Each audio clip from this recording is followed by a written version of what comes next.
9টা নাগাদ অবধি প্রায় 10% পোলিং হয়ে যাওয়া উচিত। তো আমাদের কাছে যে রিপোর্টিং আছে যে কি ওভারঅল 13% প্লাস হয়ে গেছে। তো সেটা 9:30 রিপোর্ট। তো আমরা এখন 11:30 নেবো আর একটা রিপোর্ট, তো কি পাবো তাতে বুঝবো। এই হারে যদি যায় তো আমার মনে হয় 75 to 80% পোলিং হবে। কোথাও কোনো বিক্ষিপ্ত ঘটনা একটু ছিটফুট হচ্ছে, মানে আইসোলেশনে যেখানে ঘটনাগুলো ঘটছে, কিন্তু তেমন কোনো সিরিয়াস ঘটনা ঘটে এখন। কন্ট্রোল রুম খোলা হয়েছে, কোনো অভিযোগ এসছে আপনাদের? আমার কাছে তো অভিযোগ আসছে, কন্টিনিউয়াসলি কমপ্লেন্টগুলো ফাইল হচ্ছে, কোনো অসুবিধা নেই। আমার তো প্রায় 30 জন বসে আছি আমরা। We are receiving call, we are sending to the appropriate authority. CVGIL আছে, প্লাস QRT টিম আছে, প্লাস সেক্টর ইনচার্জ যারা আছে তাদেরকে খবর পাঠাচ্ছি। পান্ডবেশ্বর থেকে দু একটা ঘটনা এসেছে। হ্যাঁ, ঘটেছে। বলছি তো আমি ছিটফুট ঘটনা, যেটা ওয়াইড স্কেল যেটা হয় সেটা সেরকম ঘটনা হলে কি বেরোবেন আপনি? না, সেটা তেমন যদি গুরুতর ঘটনা কিছু ঘটে নিশ্চয়ই বেরোবো।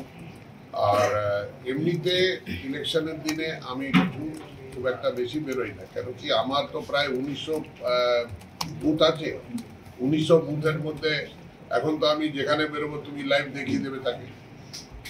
একটা আইসোলেটেড বুথে যে আমার ওয়ার্কার বসে রয়েছে, সে দেখবে যে ওখানে গেল, আমার এখানে কেন এলো। তো আমার তো ডানা নাই যে উড়ে চলে যাবো।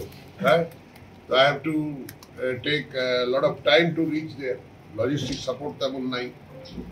তো এইভাবে আমি এখান থেকে সবাইকে ওয়াচ করছি। সবাইকে আমি সকাল 5টা থেকে কল করে প্রত্যেক পোলিং এজেন্টের সঙ্গে কথা বলা হয়েছে আমার অফিস থেকে। আর সবার সঙ্গে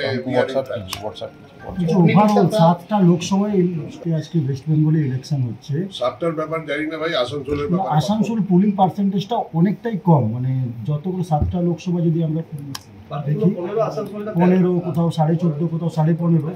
না, মানে আমি 9:30 যে খবরটা দিচ্ছি 13% প্লাস, সেটা 14ও হতে পারে, 15ও হতে পারে। 13 প্লাস যখন বলছি, ইট মে বি 4, নট স্পেসিফিক। এখন স্পেসিফিক যদি কেউ দিচ্ছেন, that is a different issue.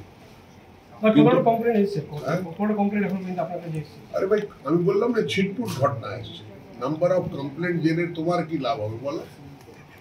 না, বলছি এখনো অবধি যে পিসফুল ইলেকশনটা তুমি বলছো, তাতে করে কি নির্বাচন কমিশন এবং সেন্ট্রাল বাহিনীর কোনো এফেক্টেড কি নাই পিসফুল ইলেকশন?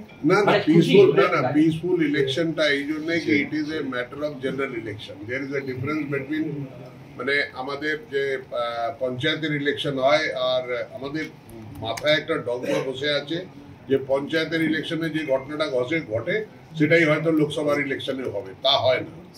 স্টেট ইলেকশন কমিশনটা সেটাকে কন্ডাক্ট করে, পঞ্চায়েত অ্যান্ড মিউনিসিপ্যালিটি, আর বিধানসভাটা ইলেকশন কমিশন করে। ইলেকশন কমিশনটাও যখন 2021-এ ঘটনাটা ঘটেছিল তখনও ইনসিডেন্টগুলো কম হয়েছিল, কিন্তু পোস্ট পোল ভায়োলেন্সটা বেশি হয়েছিল। আর যখন এই আসানসোলের ক্ষেত্রে যখন বাই ইলেকশন হয়েছিল, it was a walkover, it was a free field for them because our workers were out of house. তো সেটা আলাদা। কিন্তু এখন জেনারেল ইলেকশন যেটা হচ্ছে, এটা প্রধানমন্ত্রী নির্বাচনের জন্য হচ্ছে। আর সেখানে সমস্ত মনিটরিং এজেন্সি আর vigilant, they are vigilant, they are working on it day and night. And